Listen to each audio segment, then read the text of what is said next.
మనుషులు నీ గతాన్ని చూసి మాట్లాడుతున్నారేమో, మనుషులు నీ చేతకానితనాన్ని చూసి మాట్లాడుతున్నారేమో, మనుషులు నీ ఓటను చూసి మాట్లాడుతున్నారేమో. కానీ దేవుడు నీ ఓటను చూడట్లేదు. నిన్ను తల్లి గర్భంలో రూపించినప్పుడు ఆయన నీ కొరకు కలిగి ఉన్న ప్రణాళిక. మాట చెప్తా ఉంటే పరిశుద్ధాత్మ నన్నే దర్శిస్తున్నాడు ఇక్కడ. ఎందుకంటే దేవుడు నీ కొరకు తలంచింది గొప్పది, దేవుడు నీ జీవితంలో చేయగలిగింది గొప్పది. ఎవరు నిన్ను అర్థం చేసుకోలేకపోవచ్చేమో, నువ్వెవరో నీకు తెలియలేకపోవచ్చేమో, కానీ దేవుడు ఎరుగున్నాడు నువ్వెవరో. దేవుడు ఎరుగున్నాడు నువ్వెవడో.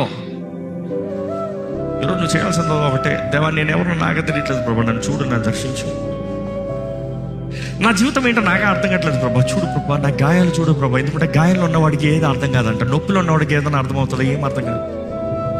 చచ్చిపోతున్న స్థితిలో ఉన్నవాడికి ₹1,00,00,000 వచ్చిందని అన్నవాడు ఏం తృప్తుంటుంది, ఏం చేసుకోవాలంటాడు. కానీ దేవుడు నీ గాయాల్ని మాన్పి, నిన్ను బాగు చేసి, నిన్ను నూతనపరిచి, స్వస్థ బుద్ధిని అనుగ్రహించి, ఆయన కొరకు ఫలించినట్లుగా ఆయన రాజ్యంలో ఘనమైన పాత్ర ఉండేలాగా చేస్తానికి దేవుడు ఆశపడుతున్నాడు.